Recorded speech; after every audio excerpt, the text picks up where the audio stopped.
شما با سازمان هواشناسی کشور تماس گرفته اید. لطفاً داخلی مورد نظر خود را شماره گیری نموده و یا برای ارتباط با واحد پیشبینی هوا کلید 1 را فشار دهید. الو سلام. سلام بفرمایید. جناب آقای مهندس قاضی؟ بله بفرمایید. یک مستندی دارین تولید میکنین در مورد بارش باران خون. در کتب تاریخی کشورهای مختلف دنیا یک گزارش تاریخی ما باش برخورد کردیم به نام بارش باران خون در یک روز مشخص. آیا بارش باران خون از لحاظ علم هواشناسی که از سالی هم متخصص هستی آیا ممکنه؟ منظورتون از بارش خون واقعی، یعنی همین خون که از بدن آدم بیرون میاده، یا نه باران قرمز؟ نه، باران خون، همین ساختار خون که از بدن خارج میشه. یعنی علمی این موضوع رو توضیح بدین که همچین اتفاقی بیفته؟ بله. نه اصلا همچین چیزی امکان نداره، چون خون اصولا یک مایع تنها نیست، یک مخلوطی از مایع و جامد و سلول‌های زنده هستش و وضعیت رفتاری اون خیلی با آب که بارش معمول باران رو ما ازش شاهد هستیم فرق داره و اصلا امکان نداره.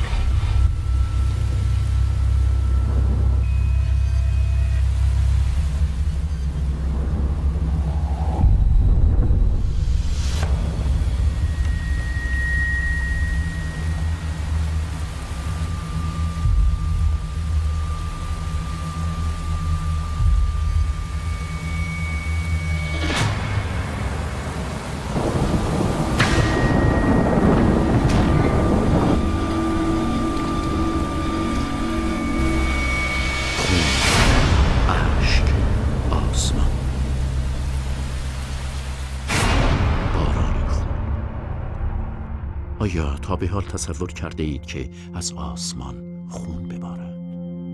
بدین معنی که به جای قطرات آب، خونی که شما را زنده نگه می دارد و در رگ‌های شما جریان دارد از آسمان فرو ریزد، به طوری که همه جا به خون رنگین شود.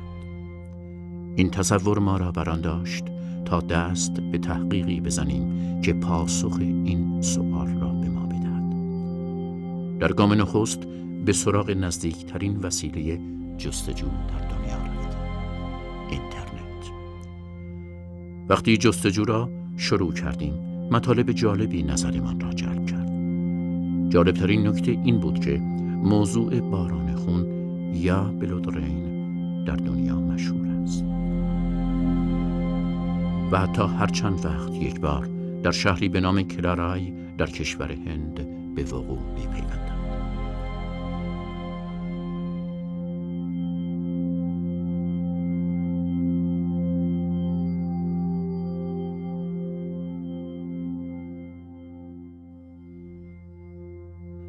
پس از مطالعه و مشاهده فیلم دریافتیم که این باران خون نیست و تنها شباهت آن با باران خون رنگ تقریباً قرمز آن است که به آن شهرت بلود رین یا باران خون داده است.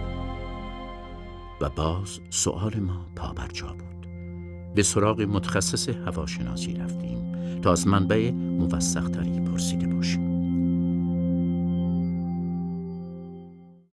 خون اصولاً از اجزای متفاوتی تشکیل شده، فقط یکی از اجزای اون مایع هست و اگر ما بخوایم اون رو تبدیل به بخار بکنیم مسلماً قادر نخواهیم بود اجزای جامد و اون رو تبدیل به بخار بکنیم، اون هم در دمایی که ما در اون زندگی میکنیم.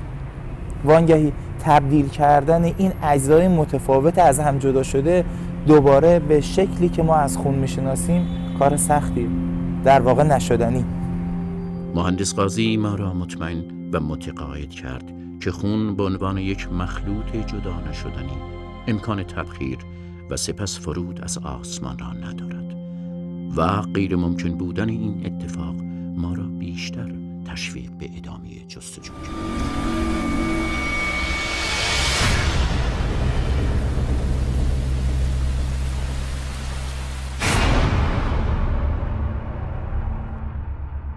کتاب‌های تاریخ منابع خوبی بودند برای جستجو.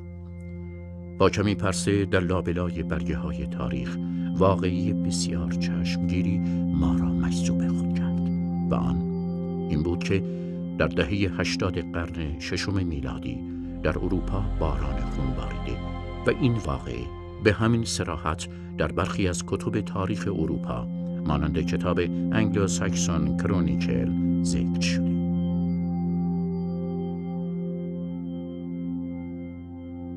ریچارد نورس، پژوهشگر تاریخ اروپا و بریتانیای کهن در دانشگاه اکسفورد و کمبریج و استاد دانشگاه UCL لندن از این واقعه پرده برمی‌دارد.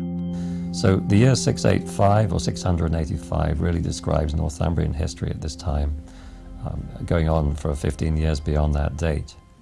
Now, in one of the 7 versions of the Chronicle, which is called version F from Canterbury, which was written or copied in about 1100, there is a sentence added on to the end of this annal, which in modern English reads like this: "Here in Britain there was bloody rain, and milk and butter were turned to blood."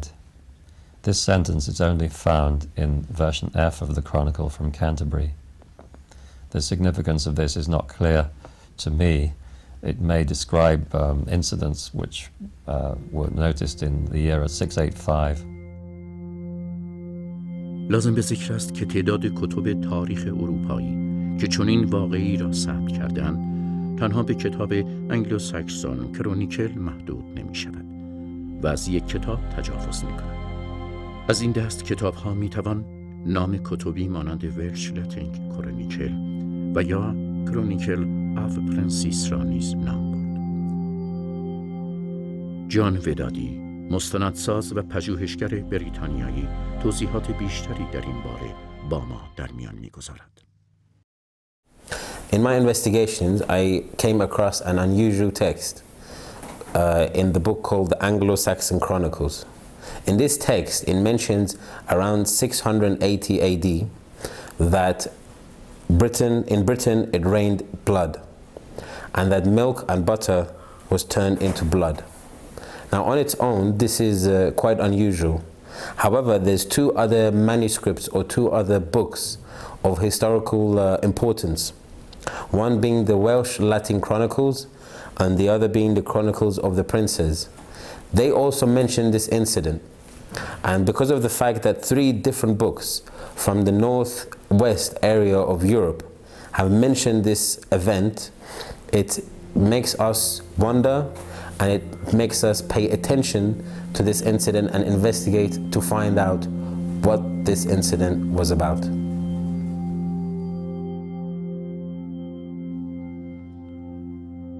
البته این کتاب ها مربوط به تاریخ قرون وسطی است، یعنی زمانی که کلیسا حاکم بر جامعه بوده و بحث دین در این زمان امری طبیعی محسوب می شده. این بار به سراغ منابع علم دین مسیحیت رفتیم تا نظر آنها را نیز جویا شود.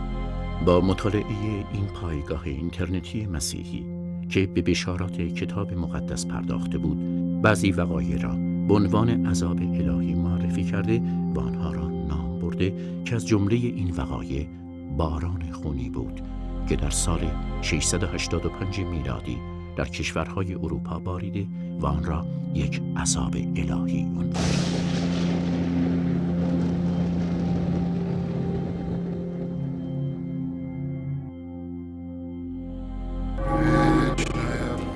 چگونه میتوان با وجود خفقان و محدودیت‌های قرون وسطی مطالب ثبت شده در کتب آن دوره را به عنوان یک سند تاریخی پذیرفت؟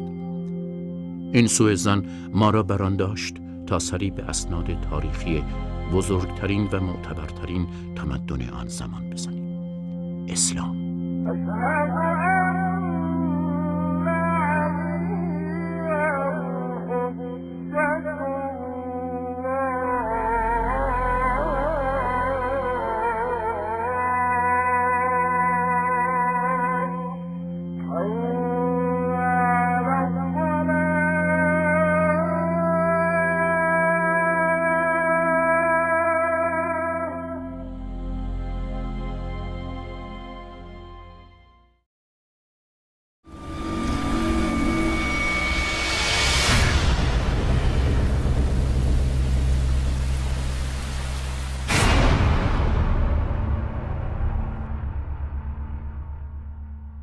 گوستاو لیبون، مورخ و جامعه شناس قرن 19 فرانسوی میگوید تا قرن 15 میلادی دانشمندان اروپایی گفته ای را که از دانشمندان مسلمان اخذ نشده بود تایید نمی‌کردند.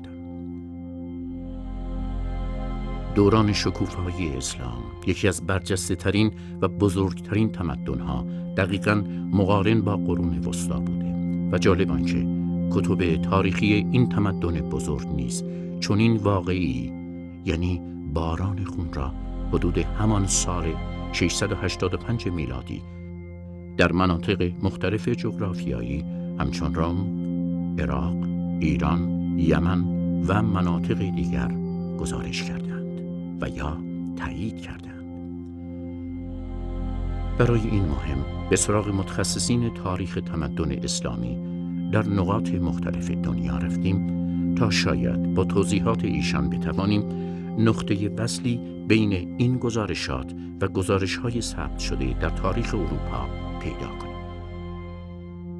ذکر شده که در شام و حجاز و خراسان و بیت المقدس در این موارد این باران خون دیده شد. در یکی از مهمترین کتب تاریخ اهل سنت با نام بقیة الطلب فی تاریخ حلب از شخصی به نام جعفر ابن سلیمان این گونه می نویسد: آنقدر باران خون آمد که اثر آن تا مدتها بر در و دیوار و منزلها مانده بود و آنها خونی شده بودند. باران خون به بصره، کوفه، شام و خراسان نیز رسید و شک نداشتیم که به زودی عذابی نازل خواهد شد.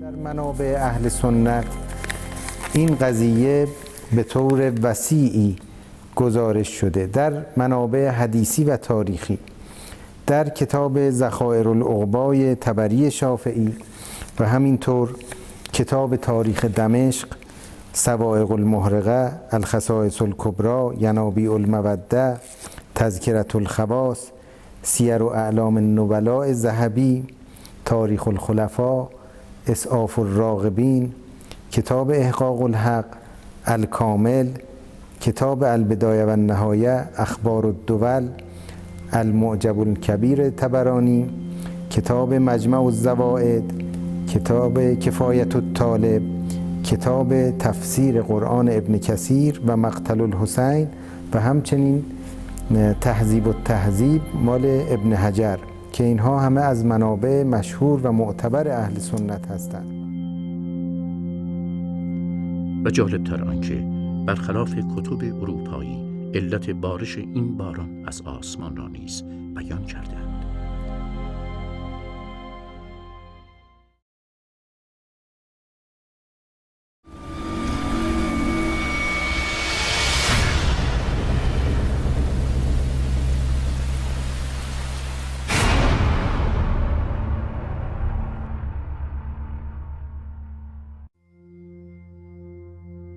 در همه کتب و منابع مذاهب اسلامی به اتفاق بارش خون را بعد از کشته شدن حسین علیه السلام، امام سوم شیعیان و نوه پیامبر اسلام، در روز 10 محرم سال 61 هجری قمری عنوان کردند که در پی جنگی ناجوان مردانه در سرزمینی به نام کربلا به شهادت رسید و تمام خانواده وی به اسارت گرفته شدند و زینب خواهر ایشان در مجلسی خطاب به قاتلین برادرش به این واقعی باران خون اشاره داشته است.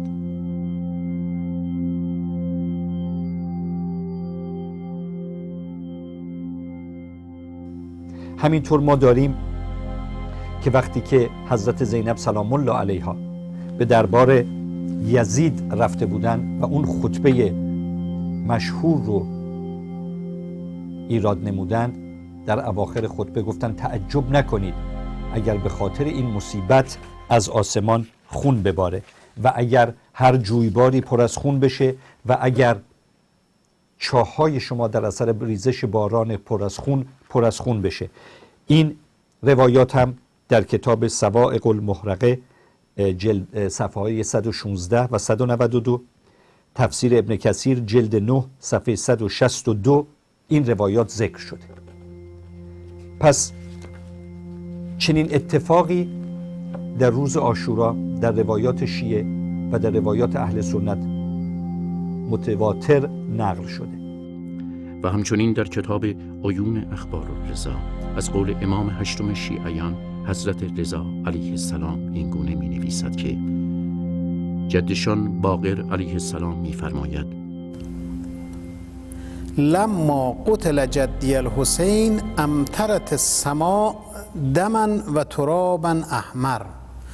وقتی که جدم امام حسین کشته شد که خود حضرت باقر هم در اون واقعه تشریف داشتن و حدود 5 سالشون بود، میفرمایند وقتی که امام حسین کشته شد آسمان خون و خاک قرمز بارید. به خصوص که عرض میکنم منابع اهل تسنن بعضا هم با تعصبی که دارند نسبت به اعتقادات خود و حتی تعصبی که روی بنی امیه هم دارند، ما میبینیم که به این مسئله اشاره کردن و اون رو پذیرفتند نشان دهنده اینه که این مسئله حقیقت داره و اتفاق افتاده. حتی کسی مثل زهری کسی است که کاملا سرسپردگیش به بنی امیه مسجل و قطعی است. کسی مثل ابن عبدربه اندلسی که در کتاب العقد الفریدش به این نکته اشاره می کند که او در اندلس اموی زندگی می کرده و طرفدار بنی امیه است، ولی این مسئله رو اذعان کرده و به اون اعتراف کردن. هرچه به جلو پیش می رویم مطالب جالبتری ما را هدایت می کند. از جمله آنکه در منابع تاریخ اسلام این واقعه، یعنی بارش خون از سمت پیشوایان و رهبران اسلامی پیش بینی شده و از کیفیت آن حرف به میان آورده‌اند.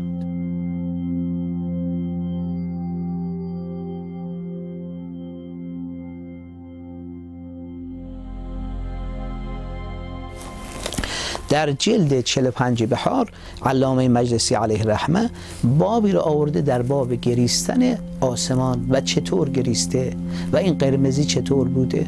در جلد 57 باز روایاتی داره، در جلد 79 بهار باز روایاتی داره و در کتب مختلف شیعه هست. اینو به عنوان اشاره نقل کردیم.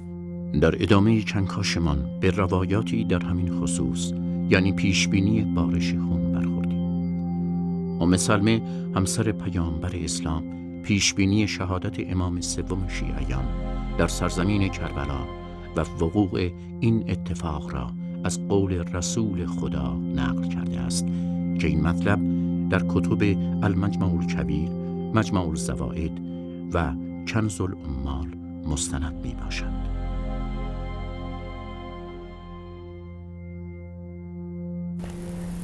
در حدیثی از میثم تمار سلام الله علیه از حضرت امیرالمؤمنین علیه السلام این چنین نقل شده که وقتی حضرت خبر شهادت فرزندشون امام حسین رو دادن، فرمودند که در شهادت او همه چیز گریه میکنه و تمطر السماء دما و رمادا، و آنگاه است که آسمان خون و خاکستر خواهد بارید. و همچنین شیخ صدوق از علمای شیعه در کتاب خود به نام امالی ذکر کرده است که امام دوم شیعیان حسن علیه السلام در لحظات پایانی عمر خود خطاب به برادرشان حسین علیه السلام گفتند: هیچ روزی روز شهادت تو نمی شود و روزی که از آسمان خون می بارد. و این پیش بینی نیز سالها قبل از وقوع بوده.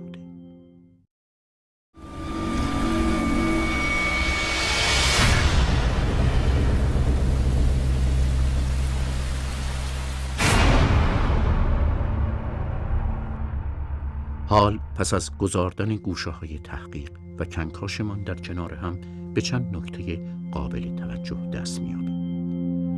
با رجوع به کتب تاریخ اروپا دریافتیم که سالهای 684 و 685 میلادی سالهایی هستند که بارش خون در آن ذکر شده، در حالی که واقعی عاشورا در سال 680 میلادی بوده.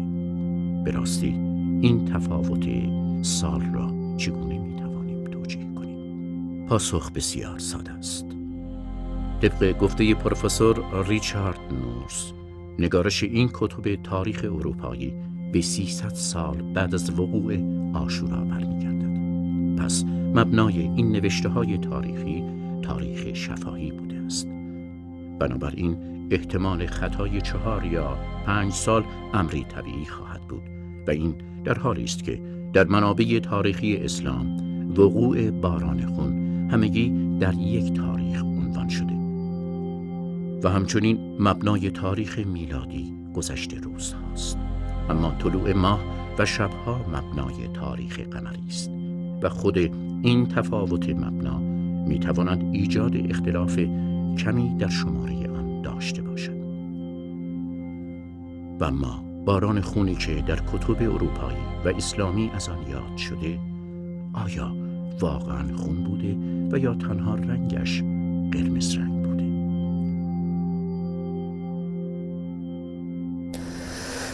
It's important to realize the difference between the descriptions of the book, where they refer to blood, and the descriptions of incidents in places, for example, like Kerala, which is in the south of India, where there have been reports of incidents where blood or coloring the same as blood, in this case red clay, had been seen in the rain or in water.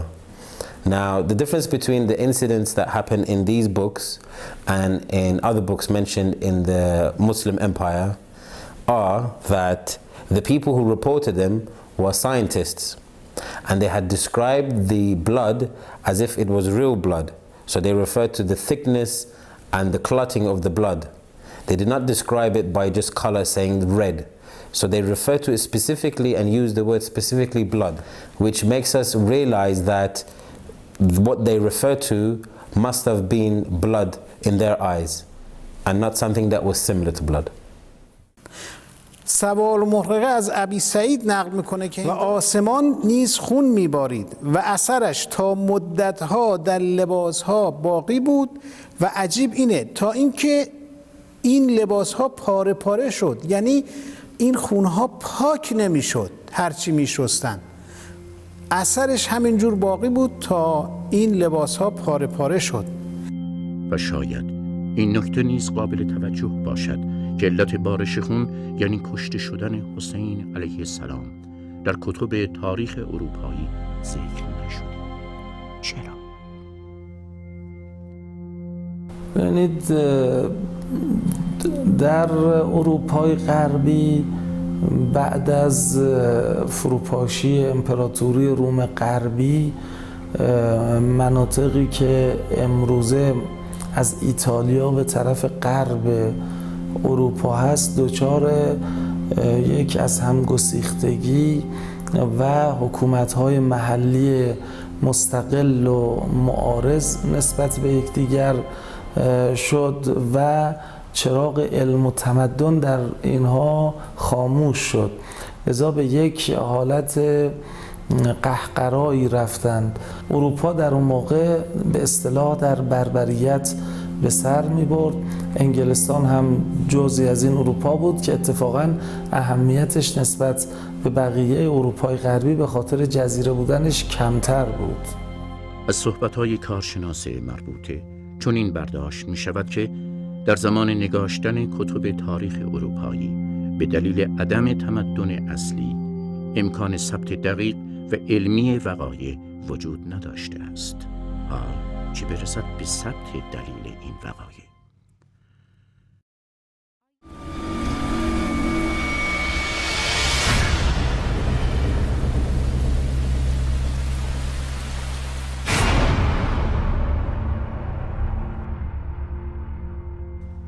و حالا در پایان، بعد از این همه تحقیق و جستجو که منجر به ساخت این مستند گردیده، به این نقطه رسیدیم که در طول تاریخ مکتوب دنیا تنها یک روز، فقط یک روز از شرق گرفته تا غرب باران خون باریده و آن روز روز به شهادت رسیدن مظلومانه حسین ابن علی علیه السلام بوده که به گفته تمامی اشخاص، افکار و ادیان جهان ایشان یکی از تأثیرگذارترین افراد طول تاریخ بشری بوده است.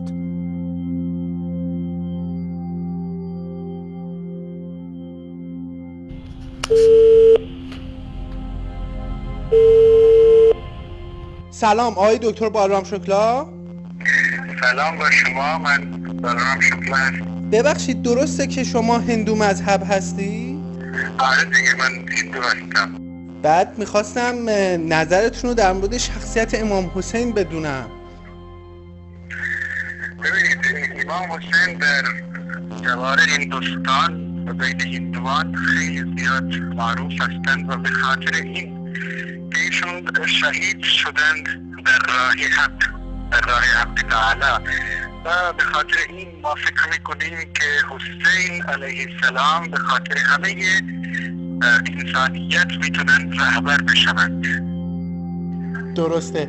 بعد یه سوال دارم، اینقدر شخصیت امام حسین مهم هست که به خاطر شهادتش از آسمون خون بیاد، خون گریه کنه آسمون؟